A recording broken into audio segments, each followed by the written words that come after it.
Olá pessoal, então vamos para a nossa última parte do sistema esquelético e essa última parte é bem tranquila, é justamente a divisão do esqueleto.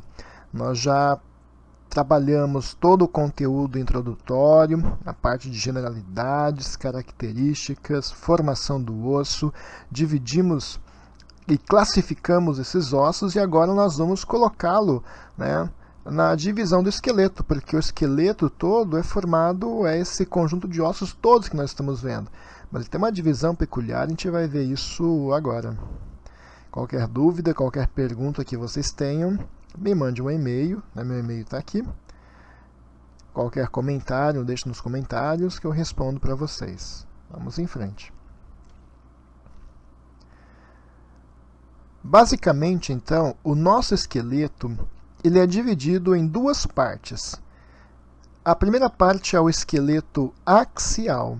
Axion vem de eixo, que forma então o eixo de sustentação do corpo.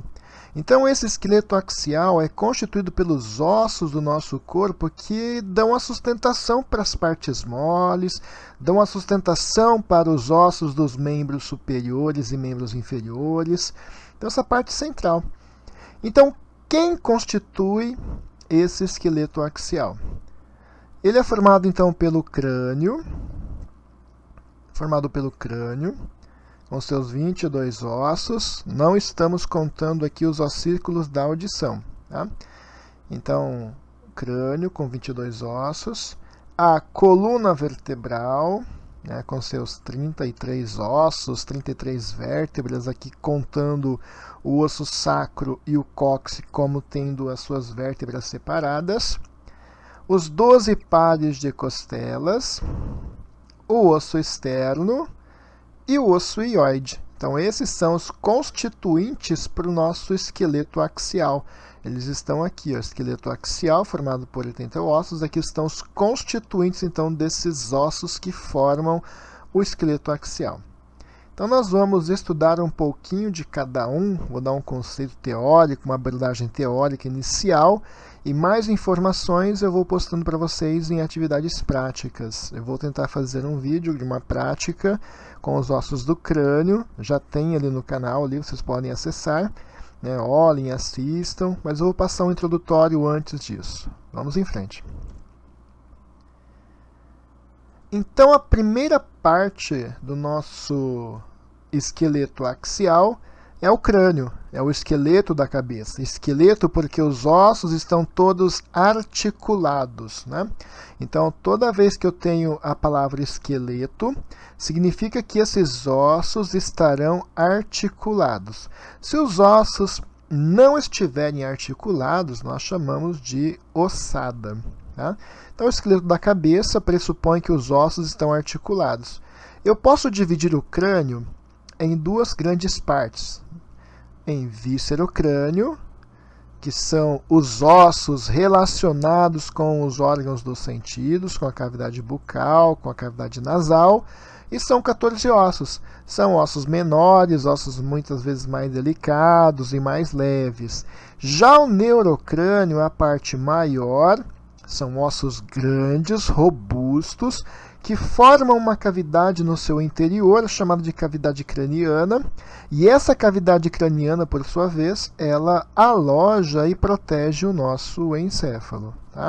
Então aqui nós temos uma imagem do crânio com os ossos todos separados. Nós vamos ver mais coisas sobre esse crânio.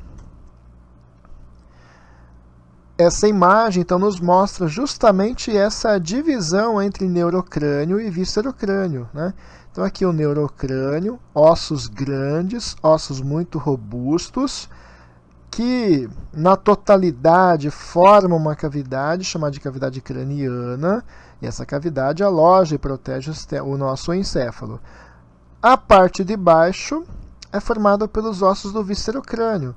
Então, nós temos ossos menores, ossos mais delicados. Já a gente vai estudar quais são esses ossos que formam cada parte do nosso crânio.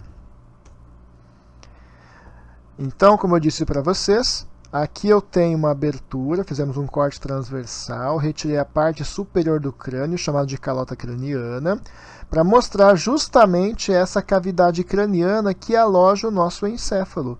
Né? Lembrando que eu tenho a definição de encéfalo e cérebro. Então, cérebro é uma parte do encéfalo. O encéfalo é tudo. Tá? Então, aqui nós temos o encéfalo. Todo ele protegido, bem guardadinho aqui na cavidade craniana. Ok? Tranquilo? Então, nós vamos agora observar, num crânio em 3D, quais são esses ossos. Então, basicamente, o nosso crânio, né, está todo compactado, todo bonitinho, com as suas suturas bem visíveis, né? Então, a partir desse crânio, nós vamos agora identificar os ossos que constituem o neurocrânio primeiro. Né? O primeiro dos ossos é o osso frontal. O osso frontal é um osso único, né, na parte anterior da nossa fronte, da nossa popular chamada de testa. Né? Ele se articula com os demais ossos por meio de suturas. Então, esse osso que está identificado agora é o osso parietal. Nós temos dois ossos parietais, o direito e o esquerdo, unidos, né, por suturas, né, entre eles e entre os outros ossos. Essas suturas vocês vão procurar e vão identificá-las depois. Aqui nós temos o osso temporal, são dois ossos temporais, visto na lateral do crânio, uma vista inferior dos ossos temporais, né, então eu consigo visualizá-lo tanto externamente quanto inferiormente. Vamos retirar o parietal agora e vamos observar o temporal na cavidade craniana. Então, na cavidade craniana, que é o osso temporal, né? A gente observa que ele se projeta internamente, né? Então, eu posso observá-lo também na cavidade craniana. Tá? Então, isso é para vocês se adaptarem a verificar essas diversas vistas, né, dos ossos. Aqui o frontal, né, mostrando que eu tenho uma parte do frontal que é interna. O osso da nuca é o osso occipital, eu posso vê-lo na região posterior, na região da base do crânio e na cavidade craniana. Tá? Então aqui nós tiramos os parietais para observar justamente esse osso occipital aqui, esse grande forame chamado de forame magno. Então toda abertura, né, que permite a passagem de estrutura nós chamaremos de forames. Tá? Então, aqui na base do crânio, eu posso verificar a presença, né, do osso occipital. O próximo osso que nós vamos verificar agora, né, é esse osso que fica na região lateral do crânio, chamado de esfenoide. Eu vejo ele também na órbita, eu consigo ver o esfenoide na órbita. Então, lateralmente, na órbita, do outro lado da órbita, ele percorre os dois lados do crânio, né? Eu vejo ele na base do crânio, né? Então, eu posso ter várias vistas para o mesmo osso. Tá? Estou colocando isso para que vocês observem isso e possam se localizar nas práticas. O osso etimoide, na órbita também. Eu posso visualizá-lo na cavidade craniana, entre o osso frontal, que é o frontal um osso único, no meio dele eu tenho aqui o etimoide. Esse é o esfenoide no interior da cavidade craniana. Vejam, ele vai de um lado ao outro do crânio. Tá? Ele promove, então, ele se encontra, né, nessa transição direita-esquerda. Na órbita eu tenho um osso pequeno, chamado de osso lacrimal. Né?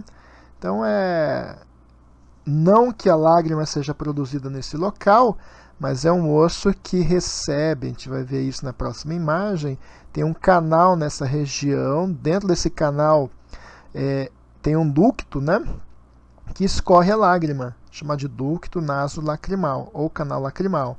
Então o excesso de lágrima ele vai ser direcionado para a cavidade nasal.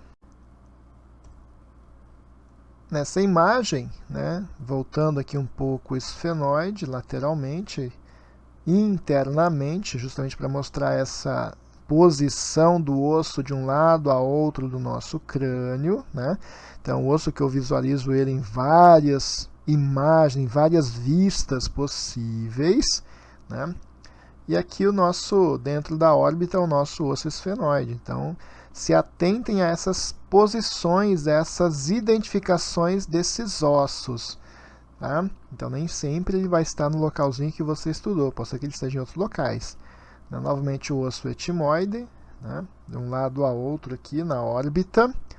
Quando a gente retira o parietal, a gente pode perceber o etimoide aqui internamente, bem no meio do osso frontal. Então aqui é o osso etimoide. Aproximamos um pouquinho para vocês verem isso, né? Esses ossos todos fazem parte do neurocrânio. Já o osso que nós vamos ver em seguida, que é o lacrimal, olha aqui o canal, aqui, ó, o ducto nasolacrimal por onde a lágrima escoa. Esse osso já faz parte do viscerocrânio, tá? Juntamente com esse outro osso que vai aparecer agora, né, que nós vamos evidenciá-lo, que é esse osso aqui, que é o osso nasal. São dois ossos nasais, né, unidos pela sutura internasal. Além do osso nasal, faz parte do viscerocrânio o osso zigomático, que forma a região malar, a região de maçã do rosto. A maxila, que é um osso grande, bem volumoso na face, né?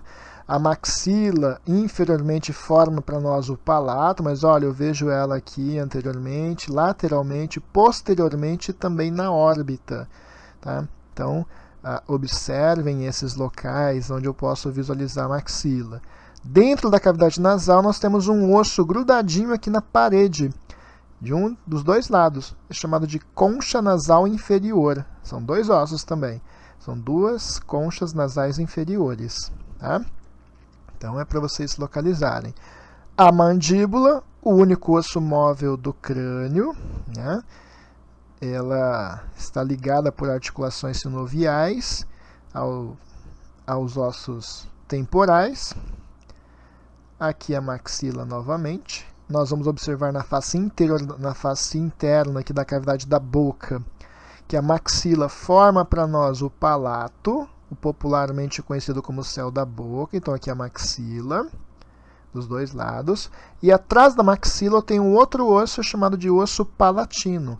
Então a maxila mais o osso palatino formam para nós o palato. Esse osso que foi identificado agora, ele separa a cavidade nasal, ele divide a cavidade nasal em duas, né? Esse osso aqui é o osso chamado de vomer, tá? Então ele forma para nós o septo nasal, isso aqui é o septo, é uma parte do septo. Então esse osso aqui é o vomer, tá? Então aqui ele está posteriormente aqui, olha aqui, bem bonitinho, aqui bem evidenciado. Quando vocês pegarem o crânio, olhem esses ossos nas diversas vistas possíveis, né? Justamente para que vocês possam reconhecer, né, em diferentes imagens. Tudo bem? Tiverem dúvidas, voltem o vídeo, olhem novamente, peguem figuras diferentes para que vocês possam identificar esses ossos. Vamos em frente. Faz parte também do esqueleto axial a nossa coluna vertebral, bem bonita aqui, né? Coluna vertebral, ela é dividida em regiões. A região cervical são as vértebras do pescoço, a região torácica são as vértebras do tórax, a região lombar são as vértebras na região abdominal, a região sacral e coxígea na região da pelve. Então, cervical são 7 vértebras, torácicas são 12, lombar são 5, sacrais são 5 e coxígeas 3 a 4 vértebras. Tudo bem? Então, aqui numa imagem de radiografia de ressonância, né, a gente pode ver justamente essa nossa coluna vertebral. Ok? Essa coluna, ela possui curvas. Se você observar aqui na criança, né, no adolescente, no adulto, a coluna vertebral possui curvaturas. Essas curvaturas, elas são chamadas de curvaturas primárias e curvaturas secundárias da coluna vertebral. Ora, o que é uma curvatura primária e o que é uma curvatura secundária? Quais são as curvaturas primárias e quais são as curvaturas secundárias? Me respondam aí nos comentários e eu vou dizer se está certo ou não, tá? Vamos em frente. Bom, olhando a coluna vertebral anteroposteriormente, de frente ou posteriormente, a coluna vertebral tem que ser reta. Ela não pode ter esse desvio aqui, né? Esse desvio lateral da coluna nós chamamos de escoliose. Tá? Outra curvatura patológica, parece aqui o corcunda, né? Então, esse aumento dessa região nós chamamos de cifose ou hipercifose, que é o aumento exagerado dessa curvatura. Quando a pessoa tem um abdômen protuso, no caso, por exemplo, de uma gestação, aumenta a curvatura lombar, e essa curvatura é chamada de lordose. Quando esse aumento é exagerado, ela vai ser chamada de hiperlordose. Tá? Ah, professor, tem relação com essas curvaturas que o senhor falou? Tem relação com as curvaturas primárias e secundárias que eu disse para vocês. Tá? Então, o que vocês vão pesquisar também vão me responder essa pergunta. Tá? Mas o aumento exagerado é hipercifose, o aumento exagerado aqui é hiperlordose. Ainda faz parte do nosso esqueleto axial o osso externo na frente do tórax e os 12 pares de costelas, sendo que os 2 últimos pares são chamados de costelas flutuantes. Eu tenho costelas, então, verdadeiras, da primeira até a 7ª, são costelas verdadeiras. A 8ª, a 9ª e a 10ª são costelas falsas. E os 2 últimos pares são flutuantes. Então, as costelas formam para nós a caixa torácica, né, que aloja e protege os órgãos da cavidade torácica. Tranquilo? Vamos em frente. Bom, então, se o esqueleto axial é esse eixo, tudo que estiver ligado a ele é o apendicular, né, são apêndices. Então, o esqueleto apendicular é formado pelos ossos do membro superior e pelos ossos do membro inferior. Né? Então, vamos ver quais são esses ossos. No membro superior, faz parte do nosso esqueleto apendicular do membro superior a escápula, a clavícula, o húmero, o rádio e a ulna, sendo que somente a ulna que está articulando verdadeiramente com o húmero, os ossos do carpo, os metacarpais, ou os ossos do metacarpo, e as falanges, falange proximal, falange média e falange distal. Proximal, média e distal. Polegar só tem 2, proximal e distal. No membro inferior, nós temos os ossos do quadril, lembrando que eram para ser 3 ossos, mas de acordo com o envelhecimento, eles tornam-se apenas um único osso. Então, eu tenho o osso íleo, o isquio e na frente o pubis, mas na contagem é um único osso do quadril. O maior osso do corpo, fêmur, a patela, a tíbia, a fíbula, os ossos do tarso, os metatarsais ou metatarso e as falanges, também proximal, média e distal. Então, esses são os ossos do membro inferior. Lembrando que, com relação à pelve, nós já comentamos isso, existem diferenças, então, do esqueleto de um homem para a mulher, né? O esqueleto de um homem geralmente é maior, mais pesado, mais rústico, com as estruturas anatômicas mais visíveis, né? Isso porque o homem tem maior massa muscular, maior massa corporal. Tá? Então, o esqueleto tem que se adaptar para sustentar essa maior massa. No caso do quadril, né? Então, aqui um quadril de um homem, uma pelve masculina. Eu tenho um ângulo aqui, né? Esse ângulo subpúbico. Então, ângulo subpúbico, né? No homem, menor do que 90 graus. E na mulher, maior do que 90 graus. Além disso, a abertura da pelve na mulher é maior, a abertura da pelve no homem é menor.